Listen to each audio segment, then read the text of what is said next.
So we're here, welcome. I want to say very welcome to you, and I think I should say iyi akşamlar. I think that's the right term to say welcome in Turkish. Also very welcome to the people who are watching from home through the live stream. My name is Sophie Rutefrans. I'm a program editor here in the Balie, and tonight I will also be your moderator. And I'm sitting next to a very special guest, and we are very honored that he is here. I'm also very honored to be here. It is great to hear. It's not every day that we have such an acclaimed writer whose novels have turned into modern classics, who has won so many prizes and whose work has been translated throughout the whole world to sit here with us and speak with us. So we are so very happy. His newest novel, Nights of the Plague, has come out this week in Dutch, and I have been able to read it, and I loved it dearly. So I'm very happy to talk with you about literature. Thank you. I am also very happy to be here. Please give him one more warm welcome, Orhan Pamuk.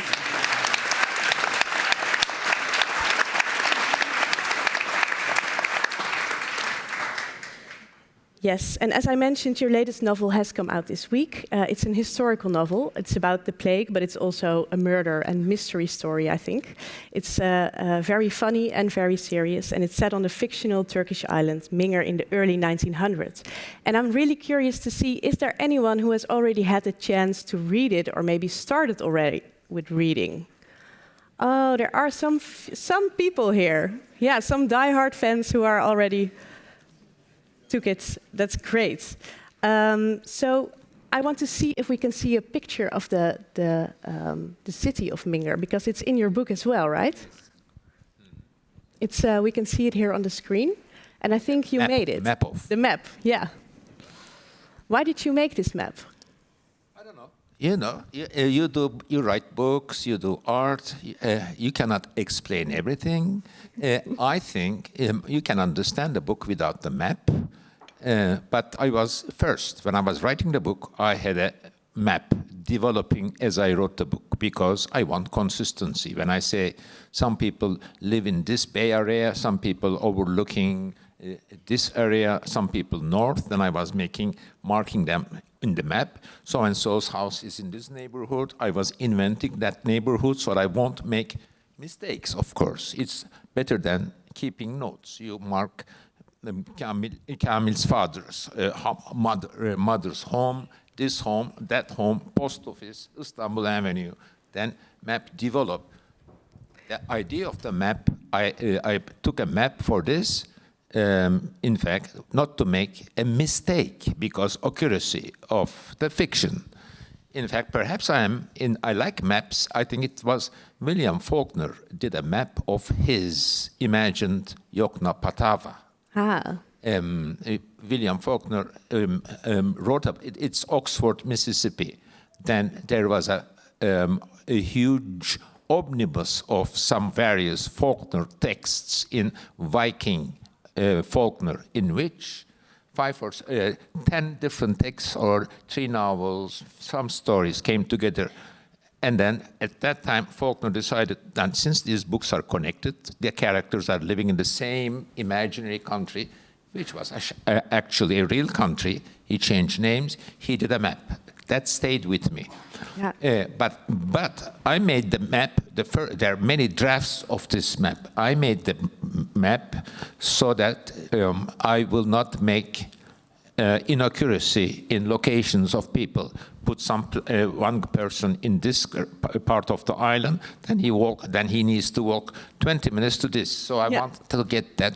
Then as I was finishing the book, I thought, wow, it's a lovely map. Then I decided to mark on map towards the end. All of these buildings are pictures based on photos of buildings done in Abdülhamid's time, but there is no Minger, right? I mean, there is Minger, it's in my book. For us, it's real. Yeah. It's, of course, more real than Crete or whatever.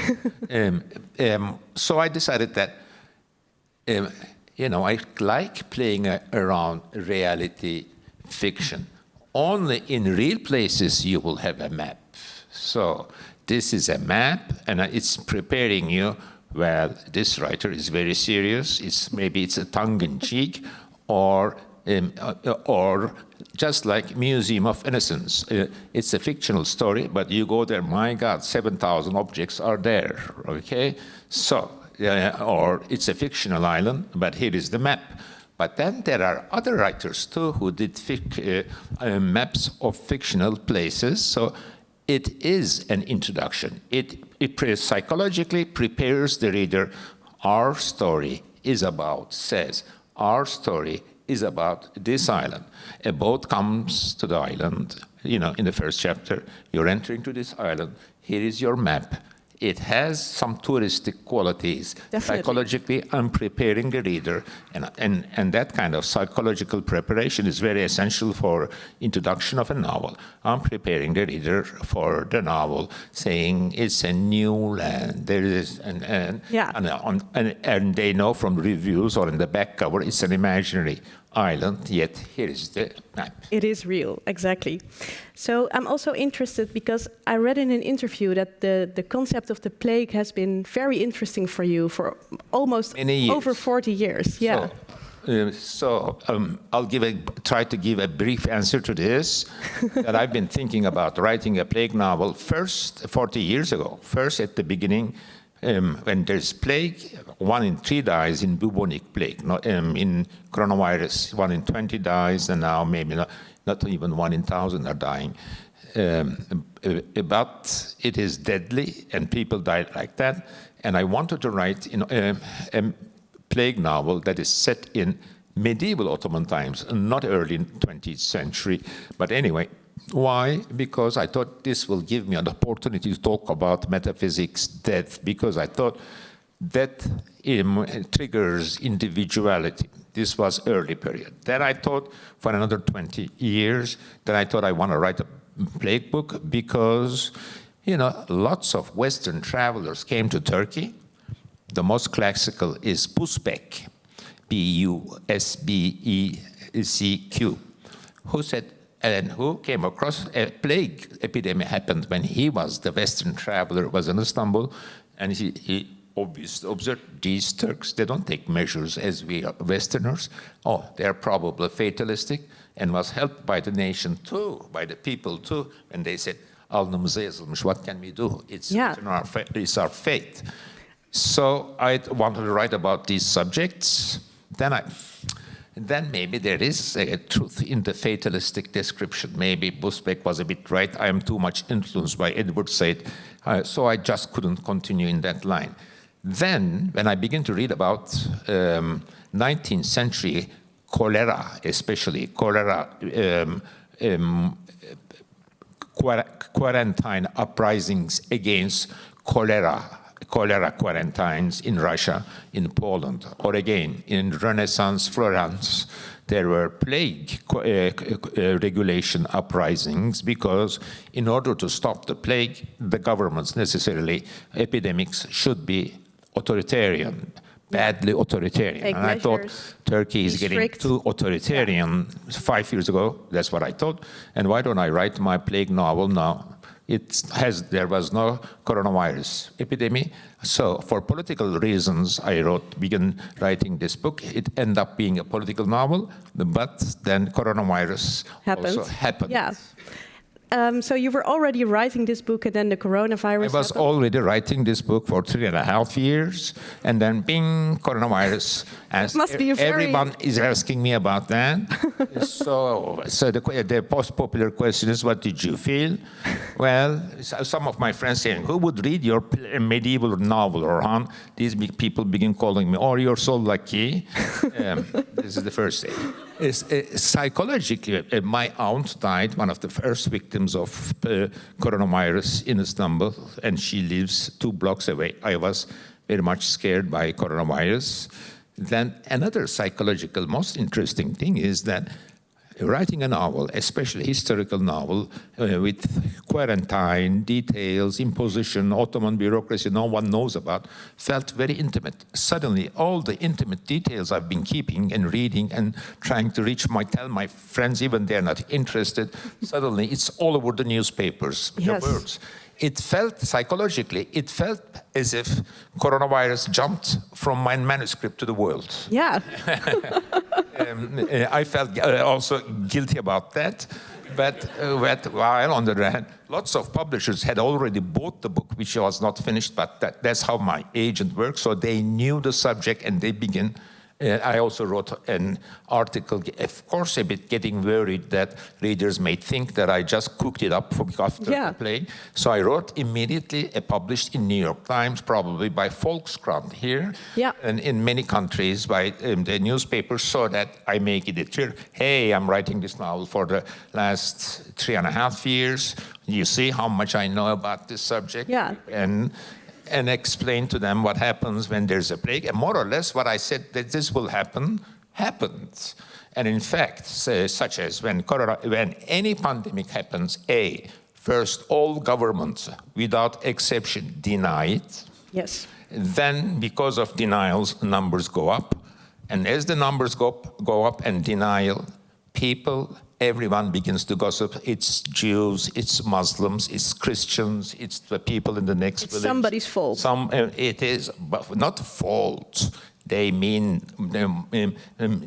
devilish conspiracy to damage the nation. These people, they bought it. Then the numbers also go. And this happens. Sometimes government collapses because civil servant doesn't come. They're also scared. Or in the end, either the government collapses, new volunteers, but there is an extreme authoritarianism, repression, so that people listen. Because if they don't listen, then there is no end to coronavirus. One thing that I am still shy, but I wrote in my article that's published in Volkskrant, New York Times, that all of this is also followed by uprisings. And in the United States, there was Black Lives Matter, okay? But I sometimes very carefully say, in future, they will like Black Lives Matter, of course, the horrible situation of blacks in the United States, plus coronavirus. Yes. No one said this is about coronavirus at that time. No, but it's just, you say that it's because of the authoritarian sphere that is there that people feel the need to start uprising. It's complex, you know. In the end, history is not that direct. It's like billiards. In the end, yes, there is some repetition, but it's always original too, right? Yeah. And there was a difference, of course, between how authoritarian different countries were. So were you surprised when you was busy writing your novel on how different governments responded to the pandemic? Yes and no. I think, for example, what was surprising for me, I was in March 2020 in the United States when the whole world got the panic. We all remember 2020 March, everyone went home, the whole world had a lockdown. Closed down. And I was in the United States, Trump was saying, oh, it will pass in April, and was going to church and saying, I'll keep the churches open. So I go back to Turkey, an Islamist country run by Islamists, and I'm living next to Cihangir Mosque, and there was a paper on the mosque's door saying, because of coronavirus, all the mosques are closed. So you never know what you're going to get. What you're going to get. But then the government, Erdogan, realized that he is even more secularist than Kemal Atatürk, and is losing votes for that because, of course, all the shopkeepers were getting angry. So he loosened, then he closed, then he loosened, and he closed. Like all governments. What I saw from newspapers, all government tighten the screws, votes are going down, coronavirus and votes are going down. Then they open up, votes and coronavirus goes up, on and on. But is there for a government a right way to respond, or is this just I don't know, but unfortunately, Chinese government is really behaving in a very bad way. I'm very sorry for Chinese people. I can't say this government did it right. I didn't follow that closely. We would have known. All governments more or less did the same thing, that they're looking at the numbers. Oh, okay, it's ending, they're opening up. then people are happy, business are happy, business continues. Yeah, I think it was right, and then Turkish government also did that, that people are not working, they paid the people. If any government did not make this, I'm not following that. By the way, I should tell you this, that everyone thinks I'm political. I'm not following politics that close. I am not following which government is doing right, which government is doing. Just to illustrate this, a week ago, I was in Istanbul, moving from Princess Islands to Istanbul. How many interviews? I'm so busy, I couldn't even read the newspapers. And 2 days passed, and I said to my wife, darling, I'm not reading the newspapers. I'm so busy for the last 2 days. Are there any news? Yes, Queen Elizabeth died, she said. Very important thing as well. Yeah, and it's a nice bridge, actually, because I wanted to go back to a thing you said earlier about the relationship we have with death. And I think that's also really interesting in your novel, because it seems like people always find things to cling on to signs or symbols. And even the doctors who are proclaiming the quarantine and doing all the rules, they are really seeing signs as well. So can you or the other way around. Yeah. In my novels, there are little peasant-like sheikhs who are making a bit money, writing some papers, some things on papers, some lines, religious lines, cult, superstitious, not even religious. Then they care. When they give it, they keep away. They keep their social distance. So they say, this will protect you, but I won't touch you, just to be sure. That, yeah. So why is it that we need those symbols and signs? I don't want to generalize, but this happens all the time in human mind, that there is an openness in human mind for superstition, for what we today call cult, even if we are educated in a most positivistic way. We are, Einstein believed in religion. Yeah. So then, so there is some that it's inevitable that human mind will follow. How many times you make doesn't matter. You're a positivistic, materialistic, this or that. That there will be superstition, or what we today call superstition, and it's not. What we today call is superstition is actually very little, covers very little of the real superstition we have. What about the flag? What about this? What about religion? We live in a world with symbols. Aren't they also superstitions? Superstition. What about being optimist? That's also superstitious. We need a story. Well, it's also. But you're saying this in an accusative way. It's normal that we need a story, and there's no life without stories, You're saying as if, unfortunately, we need a story. No. This is how life is, that there is stories, there is a meaning, and there is nothing without a meaning. Mm-hmm. So we just talked a little bit about the island, which is fictional, but there's a lot of history in your book as well. Mm-hmm. Your book is also about Abdulhamid II, the Sultan, and he's really fond of Sherlock Holmes. Okay. Maybe I will start from here. In some basic realistic level, I did a lot of research. I'm partly proud of it. I won't exaggerate it. So you can enjoy this novel, Googling the details, and you would see 90%, 99% medical details, historical details, they are all true. But on the other hand, the island of Minger I invented. Or this is actually the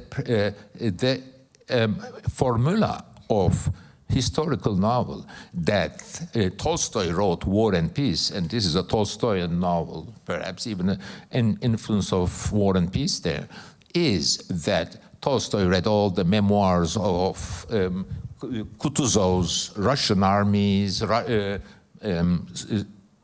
generals, lots of petty details about Napoleon. He had read also French books. Then he got all the details right, as if, but this is fiction, but he is rendering them. Yeah. But then there is someone called Pierre or Andre. They are all imagined characters. Some of these characters may be based on real persons. Some of them only Tolstoy invented. We enjoy historical novel with this that we read historical novel that we want to jump into the consciousness of an imaginary person and see the real details of life, because that person can navigate to all the interesting places that we are interested in. Yes. And this is so it's normal that there will be and this novel wants to be almost a panorama, realistic fresco of Ottoman Empire in its decline. And then, of course, I have imaginary characters, a sort of perhaps they resemble some real characters, but they're definitely just an island. They are imaginary. Yeah.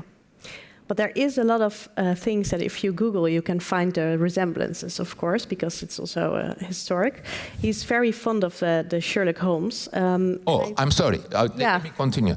after this introduction to method, then I'll say, yes, this is an accurate fact that Abdul Hamid is interested in Sherlock Holmes or Conan Doyle.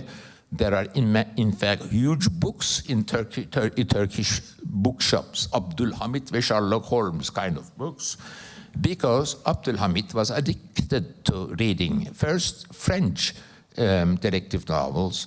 What we today call detective novel was being invented in France, in England, and some United States. At that time, Edgar Allan Poe, others were writing a bit earlier, but Abdul Hamid was following them.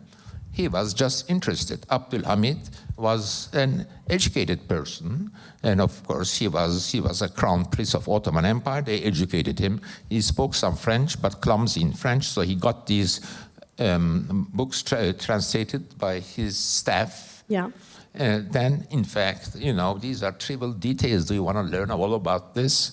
That Abdul Hamid's translators were actually, this is not in the book, I think, actually were translating an article, a negative article written about him in the very popular, sort of a New Yorker of the time, magazine Strand. And then translator finishes translating the article, turns then there is one of the early stories of Conan Doyle is in the next page. So since he knows his master is also enjoys, so why don't I translate this? That too, yeah. And then it started. This is a new one. I like that, says Abdul Hamid. Then follows him for many years. Then he is no Turkish president will do this today. Because he seems as himself as a player in world scene, so he has the money. So, okay, why don't I get in touch with this guy? I have money. So he, in fact, gets in touch, and Conan Doyle comes to Turkey. This is his second marriage, and Abdul Hamid wants him to come to meet him, but Conan Doyle wants to see the palace too much. That too makes much. Abdul Hamid a bit nervous. His advisors tell him, this guy may set the next novel in our palace, sir. And he doesn't like the idea. There will be a map of this palace. There will be a map of his palace.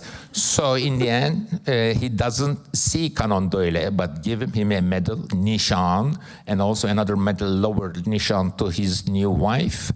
But as I told you, I know so much trivia, so much petty information about this, that the ambassador of England at that time writes in his memoirs that as if Abdul Hamid met Conan, he came to the ambassador in his memoirs lies. Why? Because he also wants to make his book sugary. Yeah. He wants to make it better than it was. But of course, Turkish PhD writers, no, they never met. This is a lie. And probably ambassador just to make his book more sexy or whatever. Yep. Or he writes as if he had seen Abdul Hamid giving a medal to Conan Doyle. That didn't happen.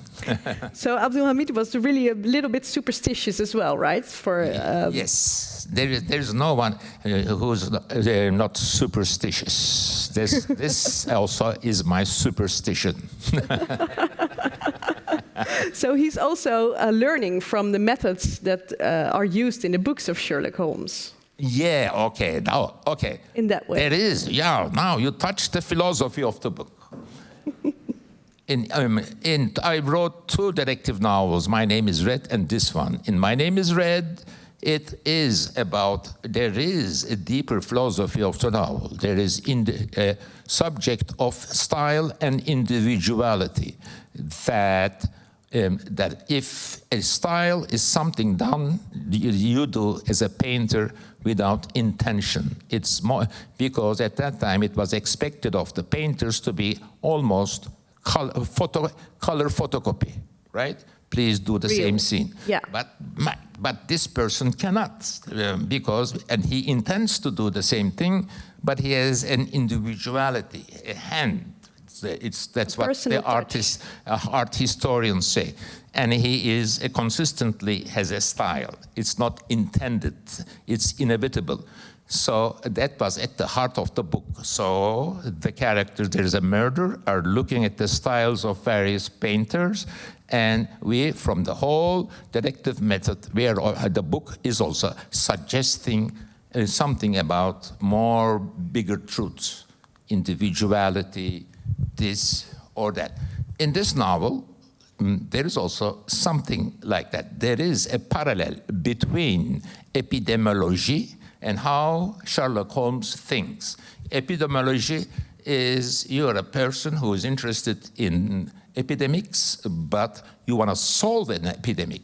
There was in 1850 a very important discovery in England, and this was the beginning of the science of epidemiology, that you don't have to go from house to house, to street, and go and talk to people to be an epidemiologist, that you have to look at numbers. This street has 16 dead this week, this street has 16. In between these streets, no one is dying in these streets. And in this house, wow, people are in, and no one is dying.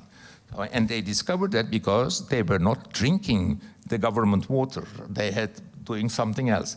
So you have to look at the numbers and see the whole system, and then you conclude, induce, not deduce.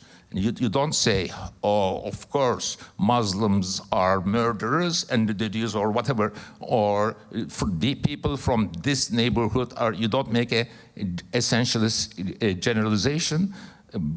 And deduce the result, or this guy looks suspicious, he is probably murderer. You look at the numbers, or you look at the numbers of the epidemiologist looks at the numbers in the city and deduces that I think this sickness is going around because of this. Yeah. And also Sherlock Holmes is never going out of his house, but he's looking at the facts and deducing.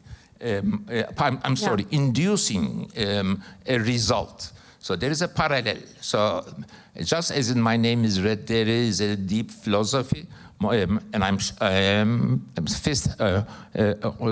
clumsy, and very few of my readers notice these philosophies. And in this novel also, there is that kind of philosophy. Perhaps I'm the only one aware of it.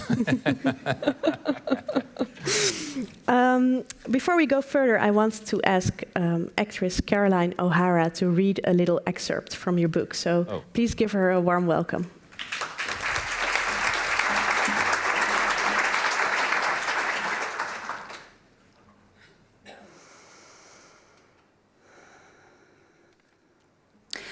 After 2005, when I started writing the introduction which would later turn into this book, I would stay at my friends' houses and hotels in Mingaria and constantly find that my suitcases and other possessions had been searched while I was out. What upset me most of all were not even the overt references to my supposedly being a spy for Turkey or the United Kingdom, the latter because of my father, that kept appearing in the newspapers of a country which aspired to join the European Union, but the fact that whenever we got together on the island in the summer, it would only take a glass of Arcasian wine before the same Mingarian friends whom I would host whenever they came to London, Paris, or Boston, where I taught as a professor, started repeating those very same accusations and making crass jokes on the subject. At an academic conference, I had been complaining about the primitive, mean-spirited jokes my Mingarian friends had been making at my expense when a Dutch professor of Middle Eastern and Levantine history, whom I had always admired, replied with this sardonic remark, "How terribly unjust! If your friends knew you well enough, they would see that you are the staunchest Mingarian nationalist there is." I regret today that I was not able to give that Orientalist professor, who no doubt thought he was being funny, the response he deserved. But I will indulge in a quick digression now to remind him and my Mingarian friends, as well as all of my readers too, of this important fact. In the 21st century, with the era of traditional empires and colonies long since behind us, the word nationalist has become a label almost always employed to lend prestige to the behavior of people who tend to agree with everything their government says, have no other aim but to curry favor with those in power, and lack the courage to stand up to authority. But in the age of our revered Major Kayamel, nationalism was a noble term, reserved for those brave, heroic patriots who rose up in revolt against their colonizers and ran headfirst, flags aloft, towards the invaders' relentless machine guns. Thank you very much.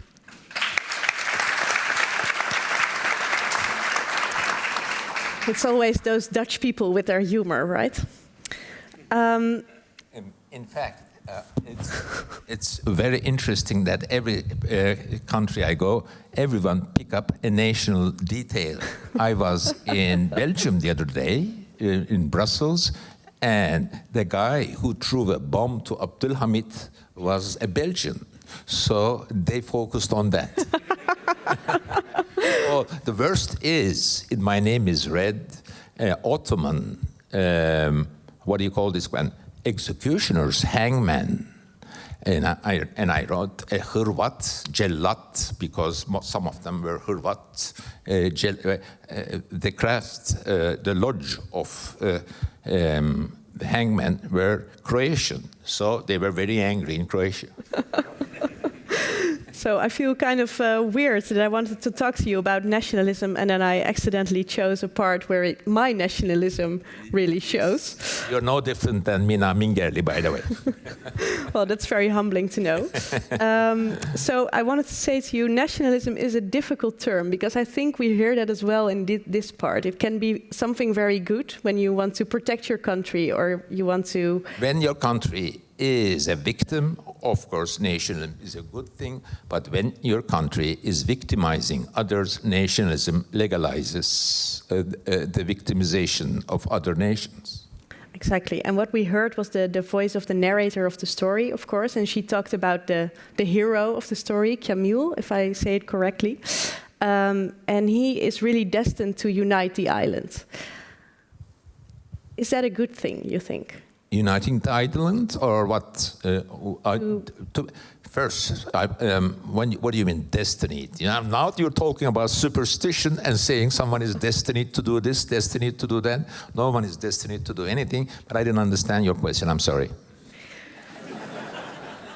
Well, I will try to say it in another. I'm sorry. In another words. I think he wants the best for the island. Camille, right? Mm-hmm. He is the founder of new Mingarian Republic nation. Yes. And so what is the question? The question is, he thinks it's really important to re-evaluate the Mingar language, the old language that has been on the island. But it's not re-evaluating, I think, or reinvent, make it big. Yeah. I think now we're coming to another subject, that nations sometimes are based, you know, if you go to a university, this is sociology, first level, what a nation is made based on. Sometimes it's geography, sometimes history, sometimes religion, sometimes language, sometimes shared drama, or various combination of these 5 factors. And most of the time, 3 or 4 of these factors. In some countries, language is not that important. There are many languages in the United States, but it's a country. Yeah. Or there are only sometimes there are. In Germany, there are the Catholics and the Protestants, but language matters. What unites Germans is their language. While on the other hand, there is also Austria. What about that? It's also some different history and different geography. So these are what is at stake when there is a nation. In Mingert, probably, but for this or that reason, when there is a national government is formed, then all these inconsistencies in religion, in language, are ironed out with ethnic cleansing, cultural cleansing, this or that. Also, language is ironed out too. That when they say, Kamil invents Mingerian language, and it's, and I'm not saying this to make fun of it. Well, my books used to be translated to Serbia creation, and then Yugoslavia fall apart. Now my books are, it's the same language, but now my books are being translated to Bosnian, Serbian, and Croatian. They used to be the same language, so they're pulling apart each other. Yeah. And Danish and Norwegian were the same language. And they are now, my books are being translated, but they begin to pull apart 100 years ago. So, of course, language is a natural thing, but once there's a government, it's also sorts it out, uses the language for its own purposes. You know, in 1930s, 40s, at the turn of the century, half of the population of Istanbul were non-Muslim, and these non-Muslims spoke their own languages, not only in their homes, but also in the streets. Yes. Armenians spoke at home Armenian, also street. Jews spoke whatever, some of them French, some of them other languages. And then many languages, you know.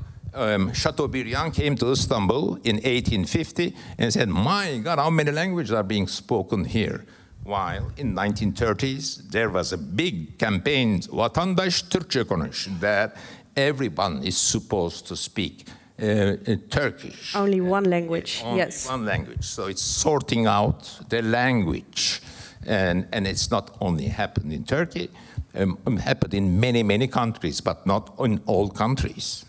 And there's also a really interesting class difference, I think, in the book, with the people speaking the Mingar language and some other Turkish language, of course, and the Pakize is really having a hard time because she wants to speak the Mingar language, but she can't, and she's not really sure how to deal with it. But there were some. The first Greek queen and king did not speak Greek. They belonged to European aristocracy, and they decided to make a separate country out of Greek. They didn't have an idea of republic, and Greece is a new country, and they decided that Western powers, these Greeks, cannot rule themselves. Why don't we send here a king? They sent a king who didn't speak Greek. Is that a problem, you think? No. It's sorted out. Everyone was happy. Okay, so no problems there. I want to talk to you about maybe a more current matter, the attack on Salman Rushdie, of course. And I saw you wrote an opinion piece also to various newspapers about that. Mm-hmm. Were you shocked about his I was sorry. I blame it to not that if you are inviting Salman Rushdie, a person who is threatened so much, that you have to do at least a little bit of security. This is what I think. Then I also wrote about psychology of being protected. I'm also under protection by bodyguards for the last 15 years, but I don't want to exaggerate this subject. Everyone likes, journalists love, my friends, Lloyd, they all love to talk about bodyguards, but I don't. Okay. I want to see if there maybe are some questions from the audience already. Is there someone who wants to ask something? And I have to tell you, it really has to be a question with a start and a finish and a question mark. So let me see if there are some people who want to. Yes, there is a sir. Please hold up your finger. So.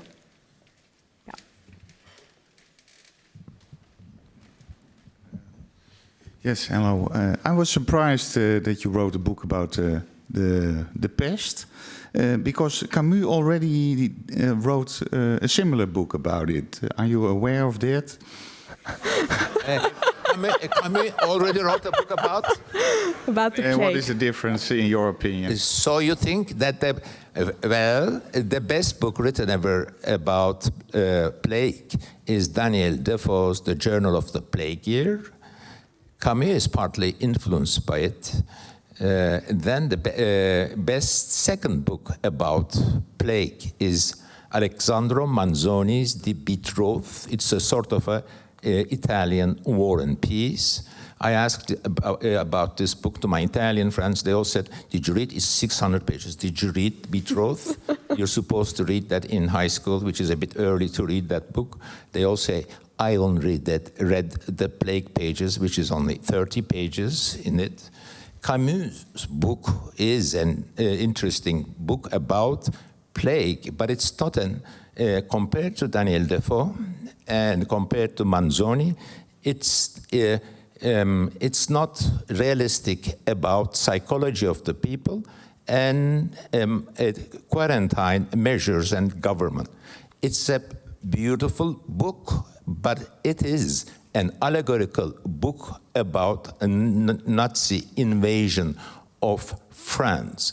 If you put, instead of Nazi invasion, plague, the book is understandable. In fact, I'm teaching that book in a political class, but saying this is not, it doesn't work realistically, but it works as an allegory. That if you look at some details, for example, in the middle of the night, ambulances come and pick up a person, and the person disappears. Actually, ambulances never come in the middle of the night. They come if you're a sick person, but it's a reference to Jews who are picked up by Gestapo and sent to concentration camps.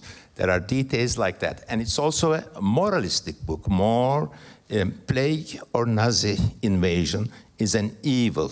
Albert Camus is a perfect French moralistic writer. Then there are A, B, C characters. The brave one, the person who's covered, then a guy who's looking for solidarity. He is pinning down various people and categorizing them based on their human reaction to evil. Albert Camus was a great moralist. It's a great book, but not necessarily about what happens when there is a pandemic. It is, those details were weak. Camus based his novel about what he read in the newspapers about my pandemic, that pandemic that started in 1894, but it continued for another 20 years. He probably thought about the plague idea because, in fact, this is one of the reasons that I also wrote this book, that third plague pandemic killed 20 million people in China and Asia, only 100 people or even 50 people in Western civilization. Why so? And sometimes I consider myself East-West novelist. I'm saying this tongue-in-cheek. Isn't this an interesting subject that a sickness, a bacteria, plague bacteria, bacteria of bubonic plague kills for 30, it took 30 years. 20 million people in Asia and very few people in West United States. It reached from China to San Francisco, but they finished it in San Francisco. This was also a subject that triggered me. You don't write a novel for one reason, many, many motivations. I also thought that I will go into this subject. Thank you for reminding me of Albert Camus.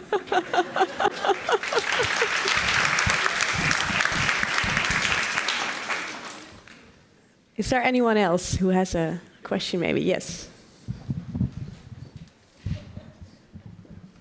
Yes, thank you. You've already touched a bit on the topic of translation. So I wondered, do you read translations of your own book?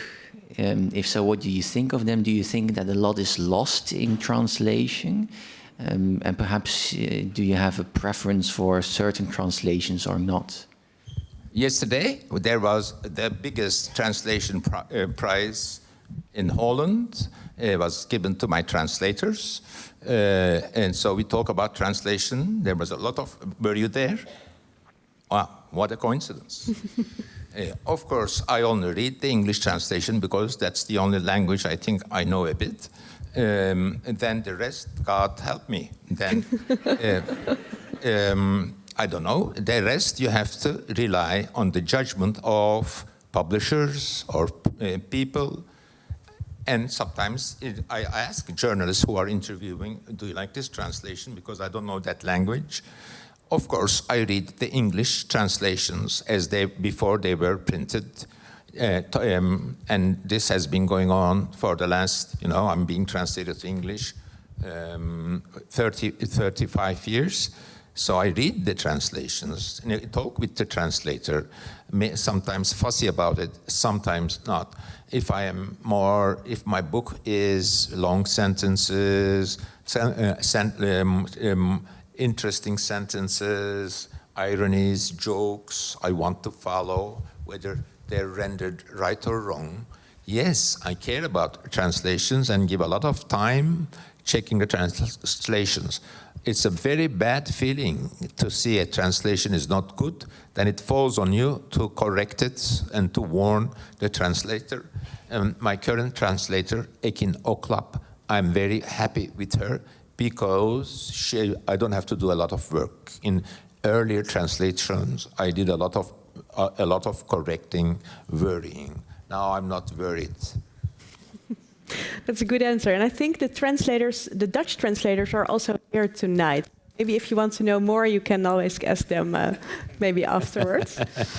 Anyone else? I have a quick question in between. We come to you as well. Are you involved with the omslag van the book, the pictures that are on the books in all different countries?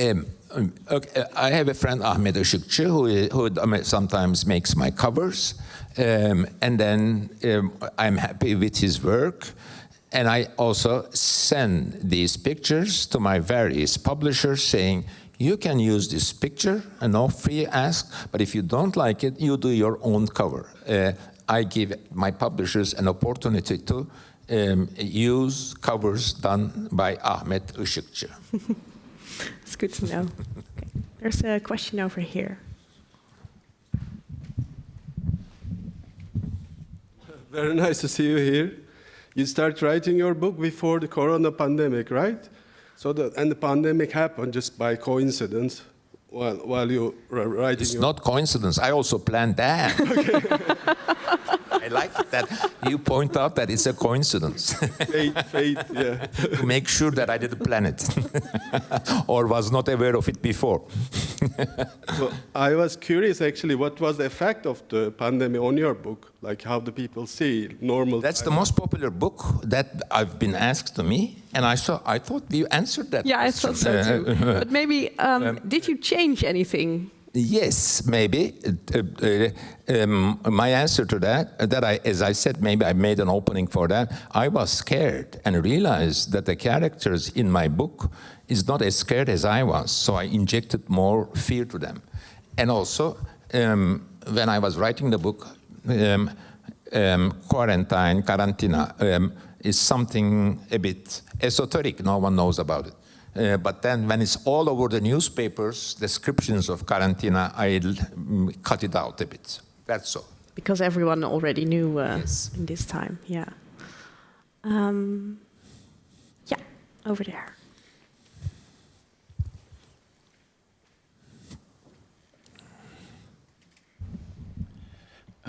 Whenever there are pandemics, there are also conspiracy theories that are as contagious as the epidemic itself.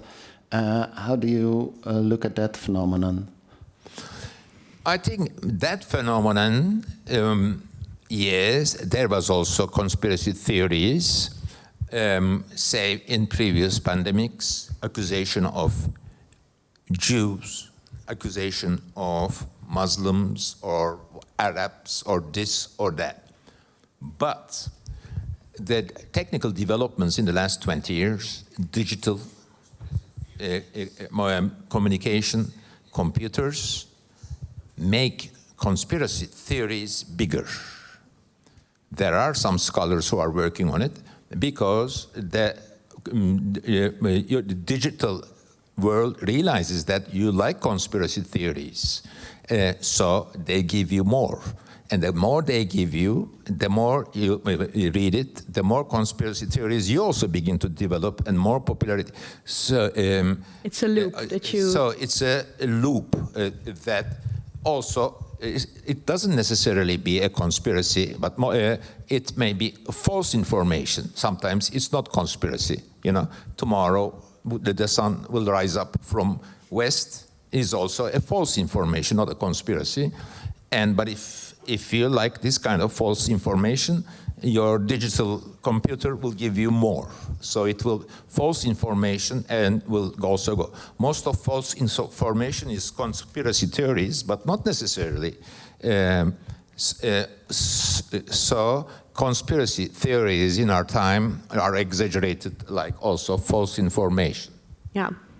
And I wanted to go a little bit back to the question of how afraid we are for the death, because you said I injected more fear in the characters because, of course, the chance of them dying is a lot bigger than for us Yes. right now. Okay, good question.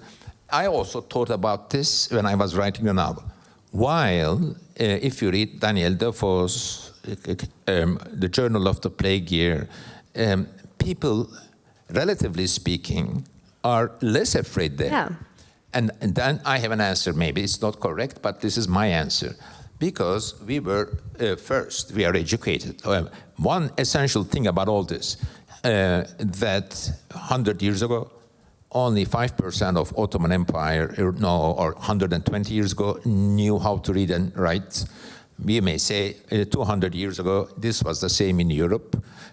And so then, of course, if you don't know, you get false information, conspiracy theories, superstition, so forth and so on. But today we know so much that is, even if it's 1 in 100, we may die. Not only that, we are exposed to fear every night. We watch TV and they show someone entered, right? Yeah. You are so scared. If you don't know, what do you know? If you read a Journal of the Plague Year, you see that people don't know. They see someone dying, they're running away from death, but they don't know what's happening in North London. They don't know what's happening 100 meters away. They ask each other, it's not in the newspapers. There are no newspapers. You don't reach that communication, that there is only a sort of a very vague information. All you have to do is, if you are smart, just run away to woods, okay? So two people who are running away meet. So one of them asks, what's there? And he says, well, very bad. And the other, what's there? Very bad. Well, our situation was not like that. We see what's there, a huge map of what's happening. Every country, there are statistics. Yeah. And we see into people. So although there is a possibility of dying in 1 in 20 or whatever, we are scared. I think it's obvious that plague kills more, but the people who in the second plague pandemic, 1/3 of the globe died. Yeah. But they were not aware. We're counting them now. So they were not aware that one in three will be dying. While there is also, at the beginning of coronavirus, a bit of mystery. How will it be controlled? There were vaccination was not invented yet. There, no. And we got the numbers. We were also scared. But I think our fear was also based on what we saw on TV. Dead were burning in India, trucks full of corpses in Italy, people are dying, and every night the governor of New York speaking and scaring us, that kind of thing. Yeah. Let's see if there's, yes.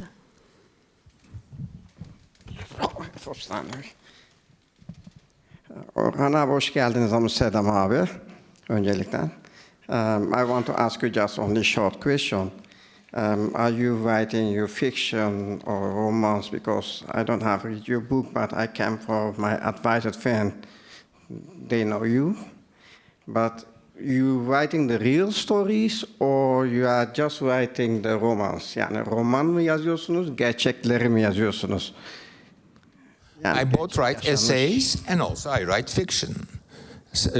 Are you asking me what I'm writing now, or I am also writing essays? Always have wrote your books, always, till now. Like, I think you have like wrote more than 9.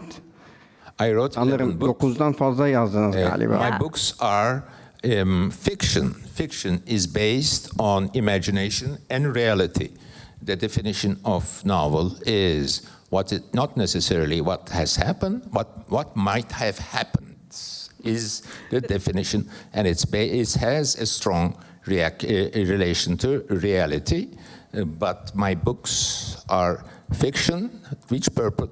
But the Mingar Island is real, and that's why we have a map.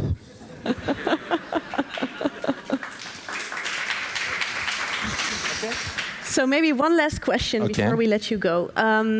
You've already finished the book in 2021, right? Yes, I published I think in March 2021, when, maybe a little bit of psychology.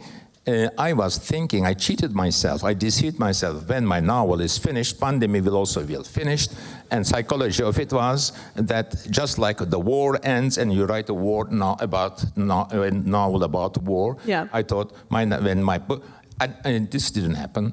In fact, my book was published, selling a lot. Then there's another lockdown in Istanbul. And this lockdown was also, in Turkey, there were days that over 65s can go out.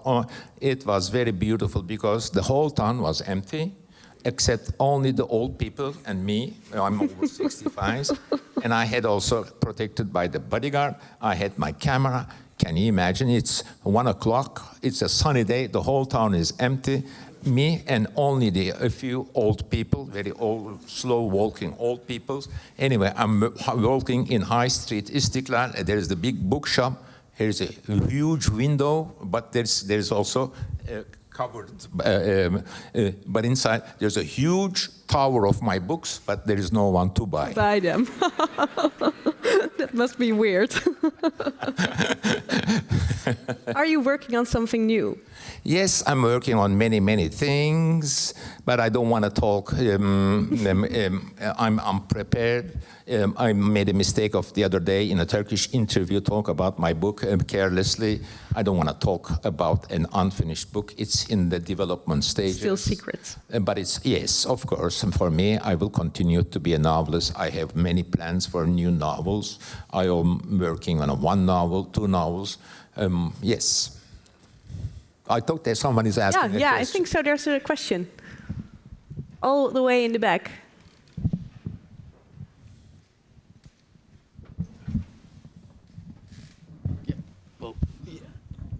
Thank you.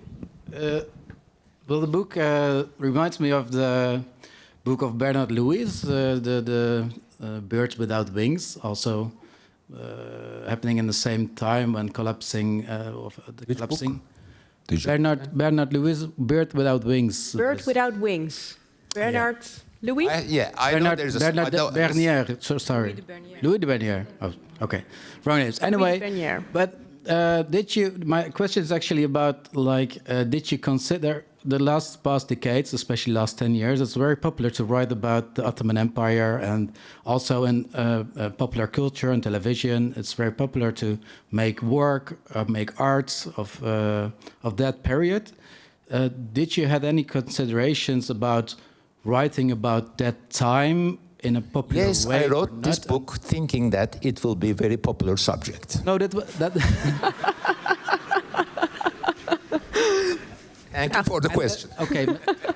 Maybe then the second question would be: Is this a part of a critic that you have been criticized about in Turkey, or? Maybe, I don't want to continue. No. Okay, we will just keep it here. Thank you very much for your sweet question. It has been a great night. Thank you. Yes, it has been a great night. Please give him a warm applause.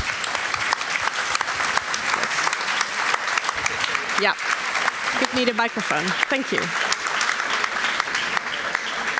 Okay, we have to remain seated for a little moment while Mr. Pamuk is leaving here, but the evening is far from over because a lot of you bought a ticket for Ruken.